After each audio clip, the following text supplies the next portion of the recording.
are in our GIT Physiology chapter 70, that is digestion and absorption of carbohydrates. So first we need to see the glossary terms. So what is the process of condensation?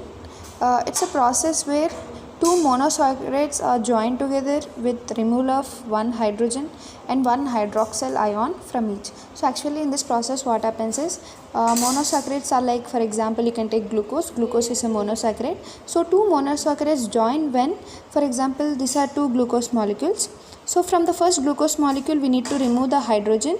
Here minus means we are removing the hydrogen ion, and from the second glucose molecule we need to remove the OH minus ion. So by removing these ions, now these both together bond together and finally they form a either disaccharide or polysaccharide. So and also as this H plus and this OH minus are removed, this together form the H2O. Later you can see H plus HO, H2O, that is nothing but water. So this is the process. This process is called condensation. And next let us see what is dimers. Dimers are formed when two smaller identical or similar molecules called monomers are linked together. So monomers, if they of course bind together, they form a dimer. Next, coming to hydrolysis.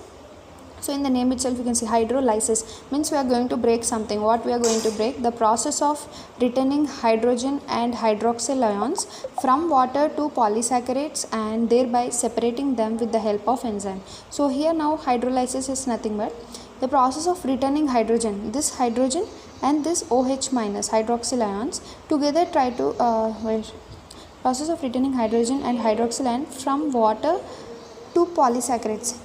So from water, as we said, this process, this water, so this water, if it breaks down into H plus and OH minus, two polysaccharides and thereby separating them with the help of enzymes. So with the enzymes, if we try to separate them,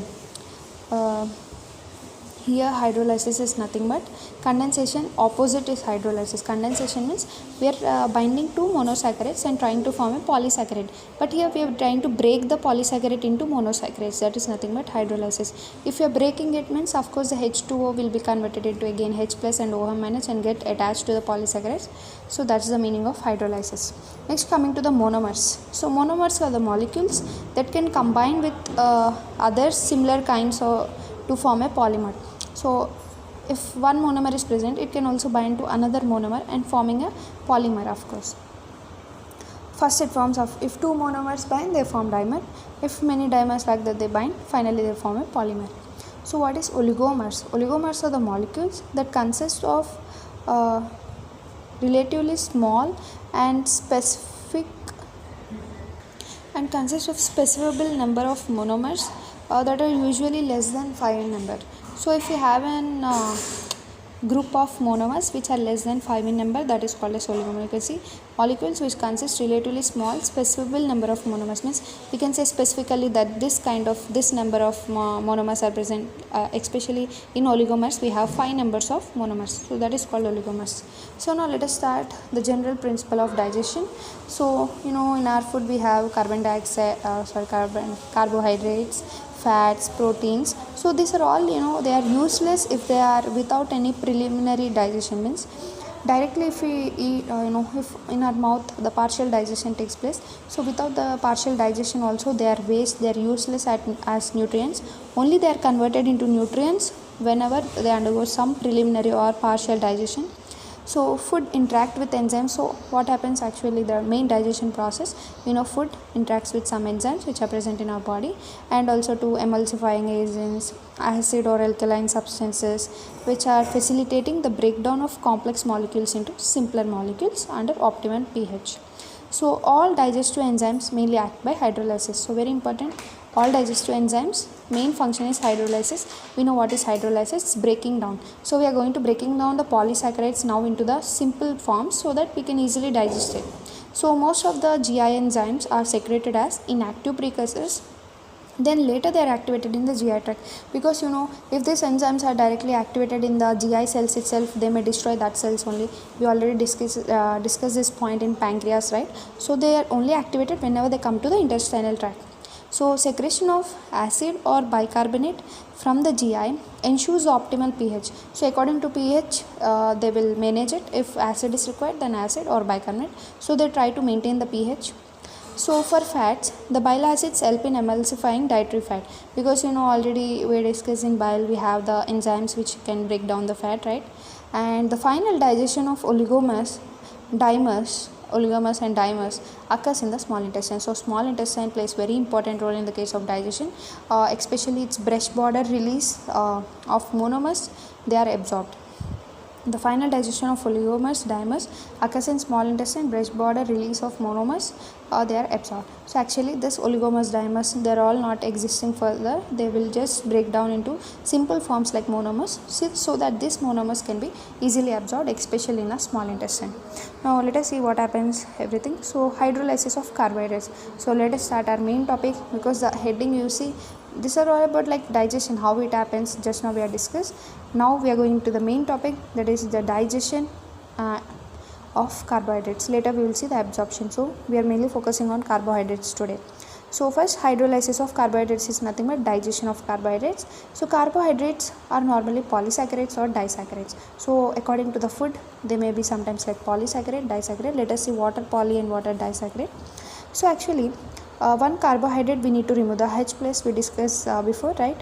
And for other carbohydrate we need to remove the OH minus. When we remove them only, we can combine both of them. After combining, they'll form the water. Of course, this OH minus and H plus together form water. So when this process reverse, if you try to reverse this process, means from H2O or from polysaccharides we are trying to break them out, means carbohydrates are breaking down into monosaccharides. So this is the actual process which is going on for the digestion. So carbohydrates which are having large polysaccharides or disaccharides, they should be converted into monosaccharides. If they are converted into monosaccharides, then they can be easily absorbed by our intestine.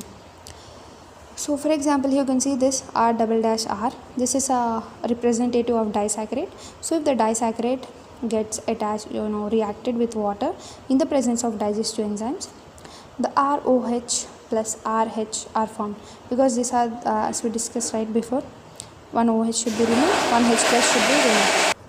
So sucrose is a cane sugar. Actually, what are the components which are present in our carbohydrates? We have sucrose, lactose, starch, amylase, glycogen, alcohol, lactic acid. So all these are the substances mainly present in our carbohydrates. Among them, the sucrose and lactose are the disaccharides, whereas the starch is a very big polysaccharide. So the sucrose is present in cane sugar, lactose in milk, we know. So these are both disaccharides. Starch is a polysaccharide present in potatoes, grains. So we have other carbohydrates like amylose, glycogen, alcohol, lactic acid, pyruvic acid, pectins, dextrins. Minor quantities of carbohydrate derivatives also present in the meat. Everyone say meat is a primary source of protein. Other than protein, we also have some carb derivatives in meat. So actually cellulose is also a carbohydrate, but humans don't have cellulase enzyme, so they can't digest it. But it can be used for, but can't be hydrolyzed. Yeah, it can't be hydrolyzed, but it can be used as a fiber and for production of some insulin. It has some other important factors, importance also in our body, but it can't be hydrolyzed. That is important. So this is about the hydrolysis, means how the digestion of carbohydrates start. So let us see in each part how this starts in mouth, in small intestine. So first in mouth. In mouth we have an important enzyme, that is ptyalin, also called as alpha amylase, which is mainly produced from our parotid glands, right? So starch, for example, we'll take starch or polyhydrate now in the mouth. For example, you are eating a potato, or potato chips, right?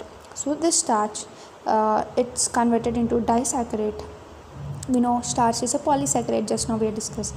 So this polysaccharide is only 5% hydrolyzed in a mouth by saliva, especially this alpha amylase. So this starch is converted into disaccharide, that is maltose, and also some other polymers of glucose may be produced, which may have like 3 to 9 glucose molecules.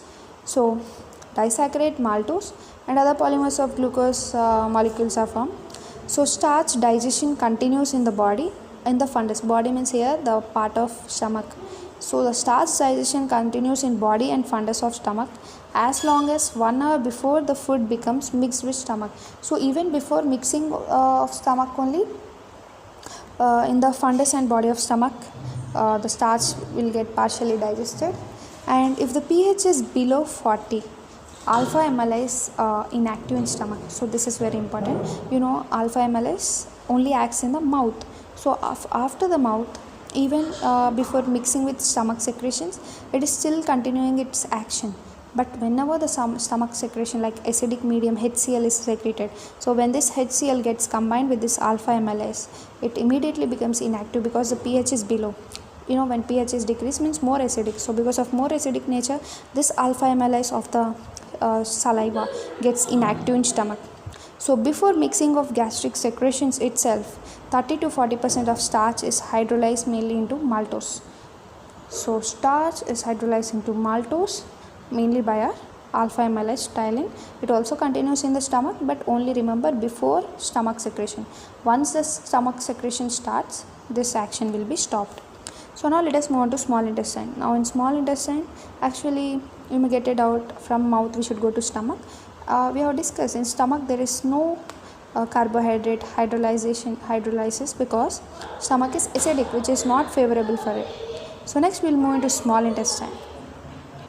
Small intestine plays a major role in our digestion of carbohydrates. So mainly we have our pancreatic secretion, which is increase alpha amylase within 15 to 30 minutes after the chyme empties from stomach. As the chyme is coming from the stomach to the duodenum only, the pancreatic secretion will start. Pancreatic secretion is mainly basic with sodium bicarbonate, which has higher amount of alpha amylase when compared with the mouth. So it mixed with the pancreatic juice, almost all carbohydrates are digested. So the complete digestion of carbohydrates takes place in the small intestine by means of alpha amylase. And also we have the enterocytes, which are lining the villi of small intestine. So small intestine have some cells called enterocytes. Mainly it has 4 enzymes: lactase, sucrase, maltase, dextrinase, alpha dextrinase. So these are the main 4 enzymes which are present in our enterocyte lining of small intestine. So what they do, they are capable of splitting the disaccharide lactose, sucrose, maltose plus other small G polymers, that is glucose polymers, into monosaccharides.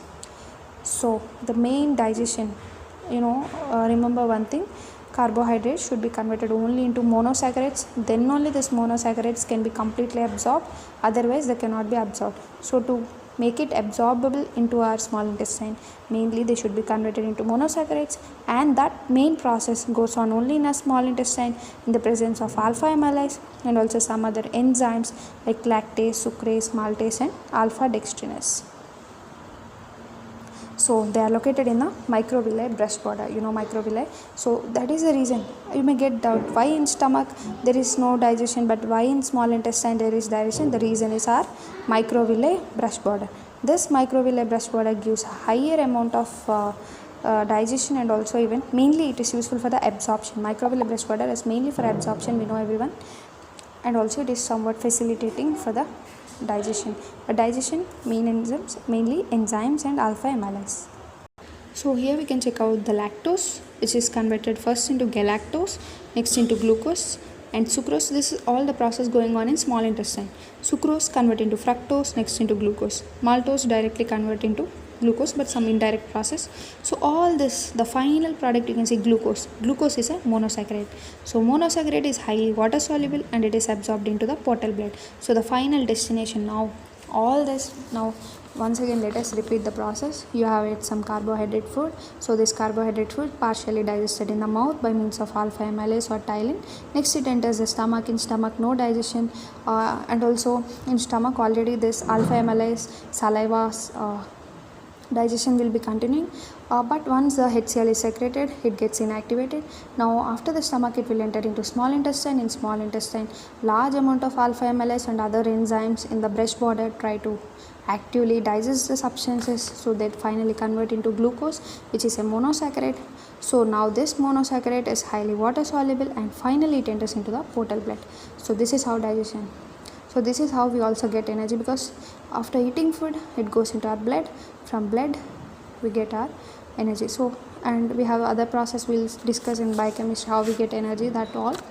Just now you'll understand the final destination is portal blood. From portal blood it will go into systemic circulation later in liver. After passing through liver it will undergo some changes and liver, Kupffer cells will remove any colic bacteria, etc., and finally give the fresh blood to the systemic circulation. Now we'll see absorption. So we have understood digestion. The small intestine is playing a very major role. Now what is absorption and which are playing major role? Let us see. So the ingested fluid will be like 1.5 liters and the GI secretion will be like 7 liters. So I think it's better to start the absorption in next part because the video is getting longer.